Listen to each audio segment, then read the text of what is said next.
On January 30th, 2026, silver lost $51 in a single trading session.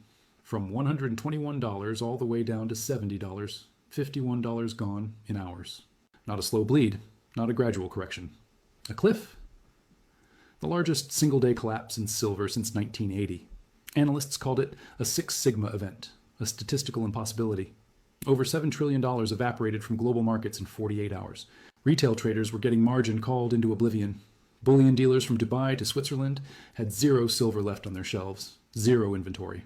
And while the entire world was panicking, while thousands of traders were watching their accounts get liquidated in real time, one man was sitting on the other side of that trade, calm, calculated, profitable. Nobody knows his name. He does not give interviews. He does not respond to emails. He operates out of a tiny office in Gibraltar, far from Wall Street, far from the City of London, far from any financial spotlight. And on that exact day, he was holding the single largest short position in silver on any exchange on the planet. 30,000 contracts, 450 tons of physical silver equivalent. His paper gains from that single bet, according to Bloomberg, published February 5th, roughly $288 million. Net profit, after accounting for his earlier losses, around $144 million. 1 billion yuan from one trade. But here's why you need to keep watching. This story is not about one mysterious billionaire getting rich. What happened on January 30th, what happened on February 5th, and what is still unfolding right now as I record this, reveals a fracture in the silver market that I genuinely believe could reshape the entire precious metals landscape. And what I am about to show you later in this video about what really happened on February 5th, the trading volume data that came out of Shanghai that morning, is something almost nobody is covering. It might be the single most important data point in the commodity market right now. And I will also reveal exactly who this man is, how he built his fortune, and why his identity changes everything about this story. By the end of this video, you will understand exactly why. Welcome to the Hidden Economy. Subscribe if you are new here. Hit the like button. It takes 2 seconds, and it genuinely helps more people find this kind of analysis. Now let us get into it. Every financial outlet from Bloomberg to CNBC ran the same headline last week: silver crashes. Gold dumps.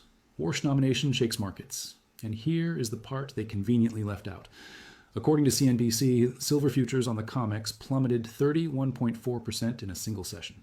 The worst day since March 1980. Spot silver fell 28%. Gold dropped about 9%. Now stop and think about that ratio for a second. Silver fell 3 times harder than gold. 3 times.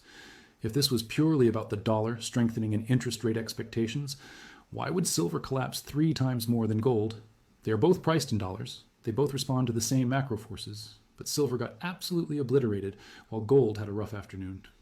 That asymmetry is the tell. That is the part nobody is explaining properly.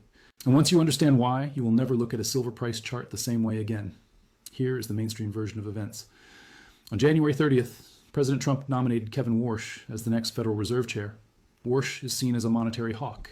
Markets interpreted this as higher interest rates for longer. The dollar surged, and because precious metals are priced in dollars, gold and silver collapsed. Simple supply and demand of currency expectations. Case closed. And that narrative is not wrong. It is just about 10% of the actual story. The other 90% is what makes this one of the most important moments in the silver market since the Hunt brothers in 1980. And I do not say that lightly.